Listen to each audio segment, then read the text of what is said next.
big part of what we do is on pro day to kind of put our best foot forward and do things in a first-class manner. I thought the entire coaching staff was out here with the players, and they put on a little bit of a show today, which was great. How special was it to see these families out here supporting these players? Oh, that's part of it. We just talked about that with a couple of families that, when you go through the recruiting process, you're leaving your family at home to become part of the Buckeye family, and that's part of this process. And this is kind of one of those moments you graduate, and then you have pro day, and then you go on to the NFL, and kind of one of those things where you're just really proud of the process because you think back on all the time and through the recruiting process that took place, and you're talking about some of the dreams and hopes early on that come to fruition, and that's pretty neat.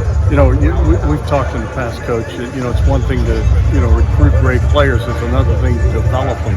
How proud are you? Because there's going to be a bunch of more Buckeyes on Sunday, and looks like for sure 2 first-round picks. Yeah, the NFL is going to have some really good Buckeyes coming to them next year, and I thought, everybody did a great job today.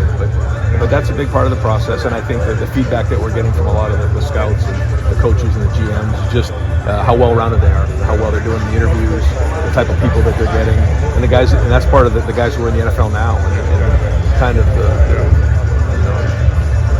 blueprint that they've set moving forward. And I think our guys all understand that. We saw a lot of our younger guys out here watching. CJ actually got a chance to participate in the drill.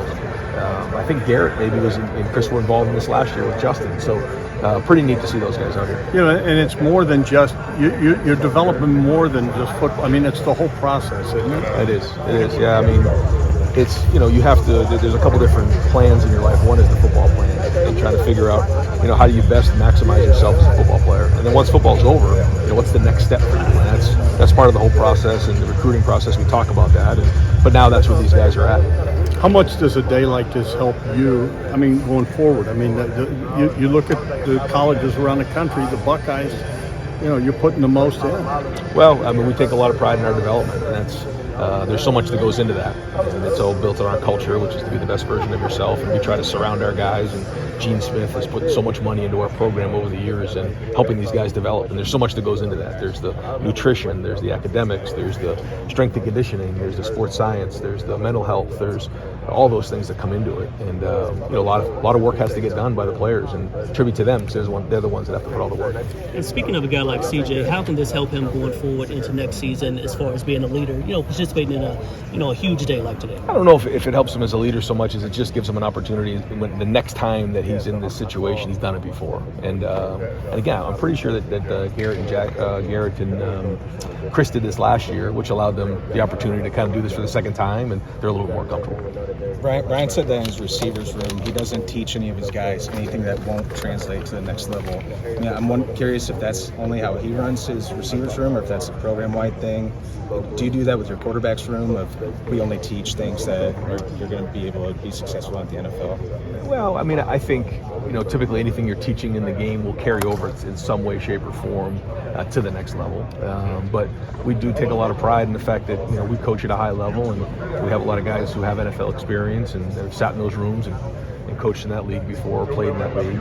And so that does carry over, and the development, we've seen does carry over to that, and the blueprint's pretty strong. Is there anything mechanically, I don't know whether it's going through reads or just with throwing motion or anything where you're telling guys like CJ, you need to switch this, you need to do this in order to be successful in the NFL? Oh, yeah, that's every day. Every day we're meeting, we're going through that. We had meetings today, we'll have meetings tomorrow, we have practice tomorrow. And it's a constant process, and it doesn't all happen at once. It's just constant, gentle pressure over time. And then in the end, this is what you see. When you have a guy like CJ who's already been talking about his potential first quarterback off the board next year, how do you kind of make sure that you keep him on a good trajectory and kind of keep him in line to make sure that he doesn't kind of get too ahead of his skis, so to speak?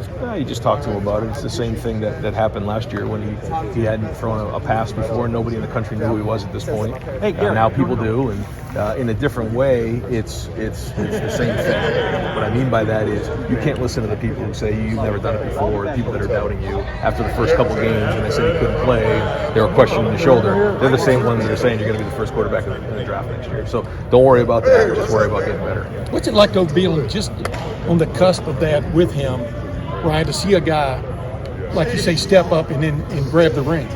Well, listen, early in the season it wasn't easy, and you stick together on those things because you talk about them as you head into the season. There's going to be bumps along the way, and when adversity hits, we just grab onto each other and stick together, and that's what happened in that situation. And his best football's ever.